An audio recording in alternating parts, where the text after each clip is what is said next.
Kia ora, bonjour. Welcome to the latest Chew the Fat edition of Hors d'oeuvre as we look at Paris 24 and the athletic program track and field, particularly from a Kiwi perspective. But of course, we can't ignore the incredible international athletics that is happening on the track at Stade De France. I'm Mark Rosanowski.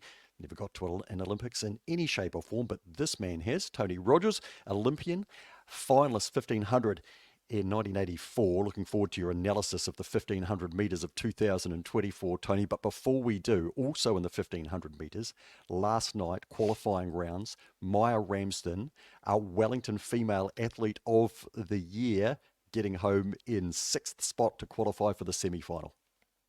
Yeah, it was a fantastic performance, wasn't it, Mark? And she was pretty excited and to be there. She hasn't had a lot of international experience, as she said in the post-event interview.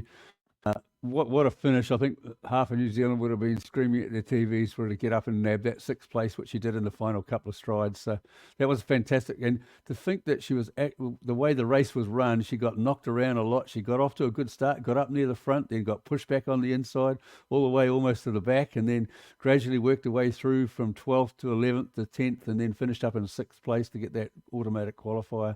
And was only 1/4 of a second outside her national record. So if she gets a clean race in the semi-finals now, I'm picking that she could even go near 4 minutes. Well, that is Friday morning at 5:35, the semi-final for Maya Ramsden.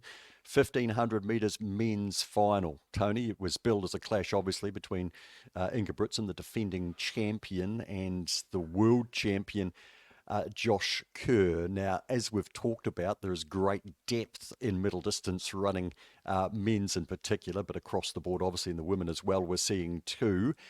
And it was the Americans that came to the fore. What did you make of the race? Well, it was a fantastic race, and yeah, the excitement levels really haven't died down, Mark, from that earlier this morning. And it's auguring well for the Americans. Actually, they're having a great track and field championship for LA 28, isn't it? And yeah, Cole Hocker, he was definitely the third favourite behind the big two, who were watching each other to an extent, and probably that might have been the slight undoing of Kerr, trying to make sure he got up on the shoulder, especially down the back straight when he had to move past the drifting Kenyans to keep that margin not so far, and then he had to run wide on the turn.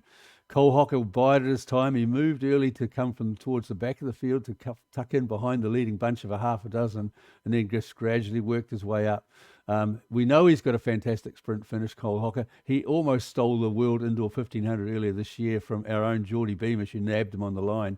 So it won't be a surprise to many of the pundits. And I heard a podcast from Nick Willis earlier in the week predicting how the race could be run and what the outcomes might be. And he definitely had Cole Hocker in his reckoning.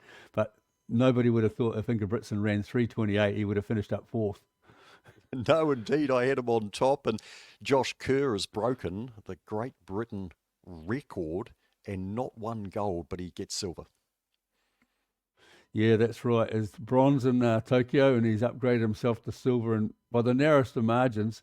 But yeah, and to break the national record in Britain, of course, is a fantastic achievement in itself, and it'll be a small consolation for him when he reflects on the way the race turned out. But because we know how many fantastic, Olympic 1500 metre runners have come out of Great Britain when we think of Steve Cram, Ovett, and of course the great Sebastian Coe of my time. So yeah, that British record is something to hold, but she'll cherish later. But right now he's probably, feeling a little bit underwhelmed that he didn't quite get what he wanted. Also on the track for the Americans, 200 metres women, Gabby Thomas. You predicted the favourite would come through. I was hoping that Alfred could do the double for St. Lucia, was the Quinella, but in that order, favourites order, Thomas the victor.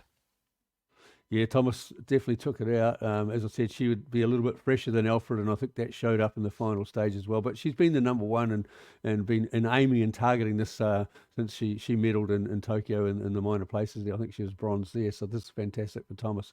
And out of interest, that she's out of Harvard as well, which is where Maya Ramsden is studying in the US. And in terms of near neighbours, Canada, of course, Katzberg in the men's hammer. And this morning, Cameron Rogers making it a double for Canada, getting home in a pretty tight women's hammer final. Yeah, it was tight for quite a while, and Cameron Rogers has definitely achieved that double, and she deserved it. I picked one of the Finns to come in there and take gold, but the Finns didn't quite produce it in the final. They looked really good in the qualifying, but yeah, great win for Rogers and a great double for the Canadians. And also in the field there, the men's long jump. Hot favourite got home in the end, backing up from Tokyo, Tentoglu from Greece. There'll be quite a bit of talk about the young fella who got third, the 19-year-old Italian Filani. He looks a huge prospect for the future. He certainly does, and yeah, it was a good contest, and Pinnock from the Jamaican wasn't far away the whole way through, and definitely tested the Olympic champion, and he'll go down in the books as a double Olympic champion like Carl Lewis, so that's fantastic for him, the Greek.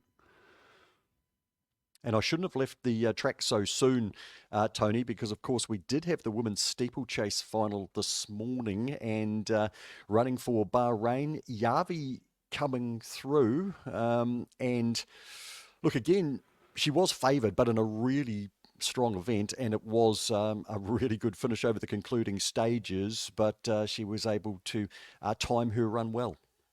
Yeah, she's upgraded from the world champs last year, where she was the silver medalist, and yeah, great um, fields there with the Ethiopian and the Kenyans as well. Definitely mixing it up, and Kipkoech, she pushed the pace along and made sure that it was an honest race. But yeah, Yavi looked strong, and she sort of kept the powder dry until the late stages of the race, and definitely made that strong move to win the medal. Tonight, the Kiwis in action at the night session our time, but of course it's the morning session over there. And look, there's a stack of them, Tony. So obviously a very strong medal prospect as Hamish Kerr is qualifying 8:05 this evening. I mean, obviously everything's got to be right on the day for Hamish, but qualifying should be comfortable for him.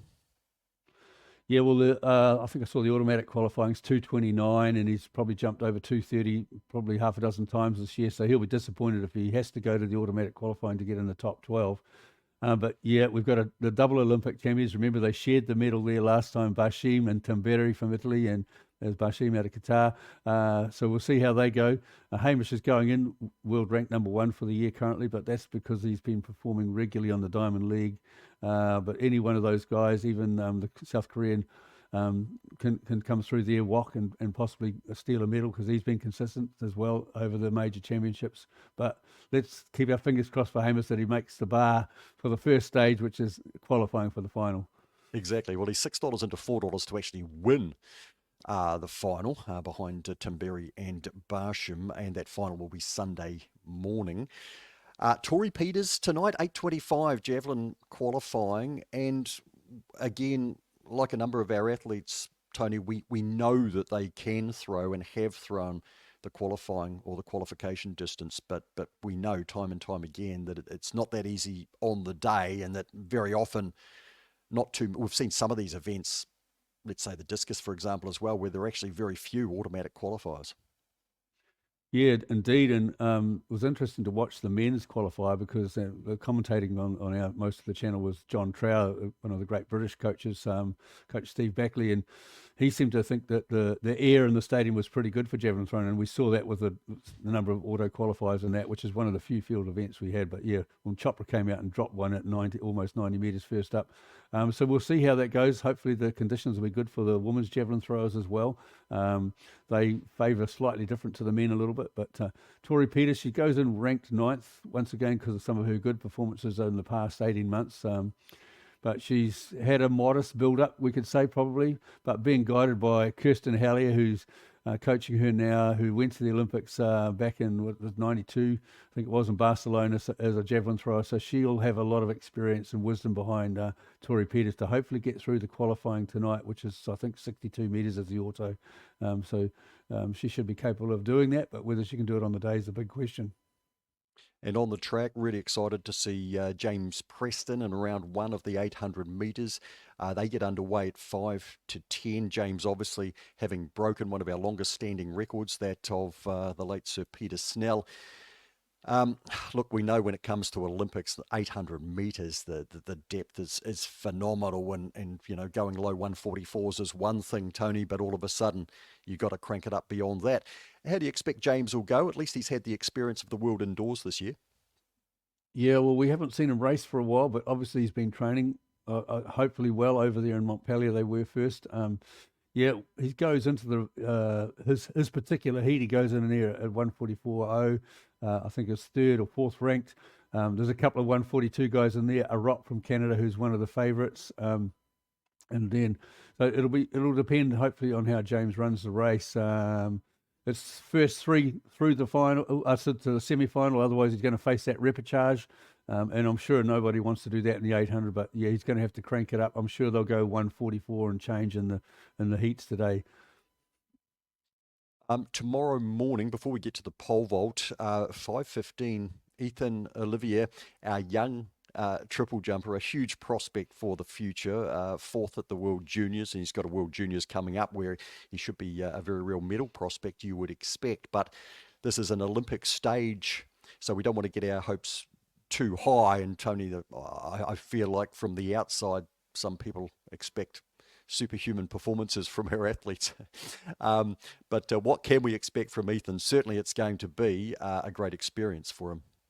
Oh, absolutely. I mean, yeah, we'll have fingers crossed for him that he can qualify. The automatic qualifying the triple jump is 17 meters 10. His best is 17.09. He's been consistently in the high 16s in his warm-up performances in Europe that we've been watching him. Haven't heard anything to say he's not training well and things are going well, so we just hope that he can soak it up and maybe hit something over 17 for the first or 17.10 for the first time and make that qualifying mark. Tony, we don't need less sleep, especially now that we're both watching sport climbing as well as the athletics or speed climbing. But 4:15 now for the pole vault final in the morning. They brought it forward 3/4 of an hour. I mean, they had to. They had to do something because there's 20 in the final. We touched on this yesterday. The good thing about that is that the three New Zealanders are there.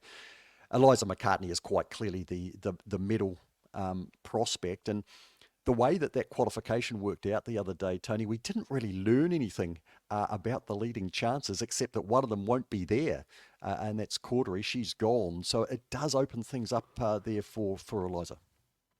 Yeah, so going in now, his favourite will be Nina Kennedy from Australia, and then any one of what I'm calling the M charge, the McCartney we've got, of course, but there's Mosa from Switzerland, there's Moon from the US, and Murto from Finland. So there's plenty of ladies stacking up behind Nina Kennedy as a favourite with beginning with the letter M.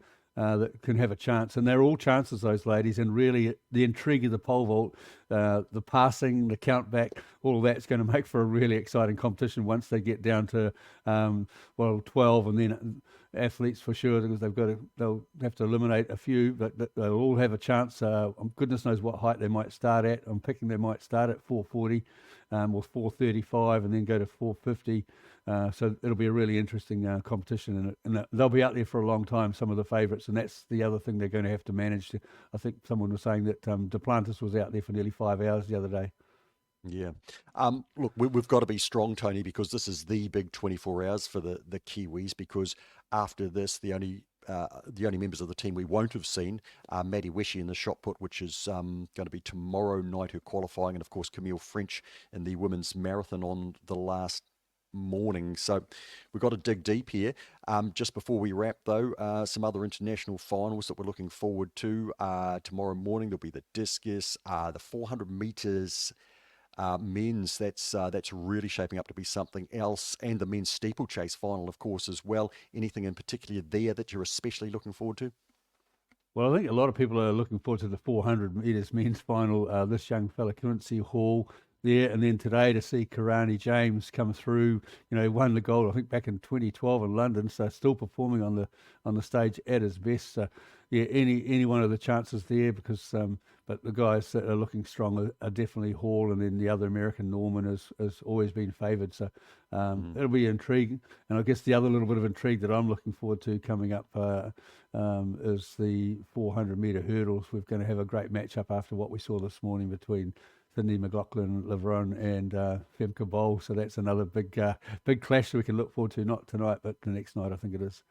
Yeah, indeed. Yeah, that 400 metres is going to be something else. I think the Brit Hudson Smith might have something to say in there as well. It could be lined across the track there. So that'll be au revoir from us, Matewa, as we wrap up another edition of Hors d'oeuvre Chew the Fat, looking at the athletic program Paris 24.